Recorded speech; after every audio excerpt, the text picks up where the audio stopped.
एक समय की बात है। 5 मेंढक एक साथ किसी जंगल से जा रहे थे। चलते चलते उन मेंढकों में से 3 मेंढक एक बड़े से गड्ढे में गिर जाते हैं। 5 में से 3 मेंढक गड्ढे में गिर गए तो ऊपर 2 बचे। अब गड्ढे में गिरने के बाद वो तीनों मेंढक ऊपर चढ़ने की बहुत कोशिश करते हैं, लेकिन वो गड्ढा बहुत बड़ा था। उस गड्ढे से बाहर निकलना इतना आसान नहीं था। अब गड्ढे के ऊपर जो 2 मेंढक बचे हुए थे, वो गड्ढे के अंदर देखकर उन तीनों मेंढकों से कहते हैं कि अब तुम तीनों इस गड्ढे से कभी बाहर नहीं निकल सकते हो। ये बहुत बड़ा गड्ढा है, तो तुम्हारा कोशिश करना व्यर्थ है। ये सुनने के बाद उन तीनों मेंढकों में से एक मेंढक को लगता है कि ये सही बोल रहे हैं। ये गड्ढा बहुत बड़ा है और अब हम इसमें से कभी नहीं निकल सकते हैं। तो वो मेंढक थोड़ी कोशिश करने के बाद हार मान लेता है और उसी गड्ढे में एक जगह आराम से जाकर बैठ जाता है। अब बाकी जो 2 मेंढक थे वो अभी भी ऊपर चढ़ने की कोशिश कर रहे थे। अब उन दोनों को देखकर ऊपर वाले मेंढक फिर से उन्हें ये कहते हैं कि तुम जो कोशिश कर रहे हो वो बेकार है।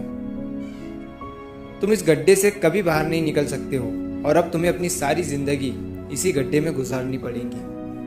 अब ये सुनने के बाद जो 2 मेंढक कोशिश कर रहे थे ऊपर चढ़ने की, उनमें से एक और मेंढक को ये लगता है कि ये सही बोल रहे हैं।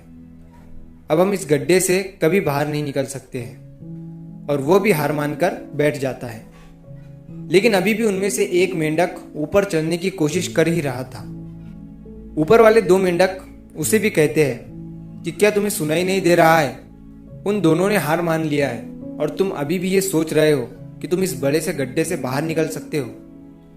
वो ऊपर वाले दोनों मेंढक उसे बोलते रहे, लेकिन उनकी बातों का उस मेंढक पर कोई असर नहीं हुआ और वो मेंढक कोशिश करता रहा और कोशिश करते करते वो उस गड्ढे से बाहर निकल गया। अब उसे वो सारे मेंढक देख रहे थे कि ये बाहर कैसे निकल गया। मैं आपको बताता हूँ कि वो मेंढक बाहर कैसे निकला।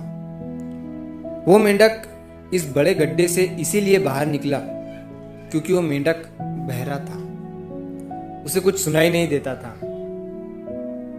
तो इस कहानी से हमें ये सीख मिलती है कि जब हम जिंदगी में कुछ अच्छा करते हैं तो बहुत लोग आते हैं हमें रोकने के लिए, तरह तरह की बातें करते हैं। लेकिन अगर आपको अपने काम में कामयाबी हासिल करनी है तो बहरे बन जाओ। उनकी बातों का अपने ऊपर कोई असर ही मत होने दो, क्योंकि सबसे बड़ा रोग क्या कहेंगे लोग। लोग तब भी कहते हैं जब आप कुछ नहीं करते हो और तब भी कहते हैं जब आप कुछ करते हो। तो चाहे आप कुछ करो या ना करो, लोगों का काम है कहना और वो तो कहेंगे ही। तो अगर आप इस कहानी को और भी लोगों तक पहुंचाना चाहते हो तो इस वीडियो को लाइक करो ताकि YouTube इस वीडियो को और भी लोगों तक पहुंचाए। और अगर कहानी अच्छी लगी हो तो हमारे चैनल को सब्सक्राइब जरूर करिए। मिलता हूँ मैं अगली बार इसी तरह की कहानी के साथ।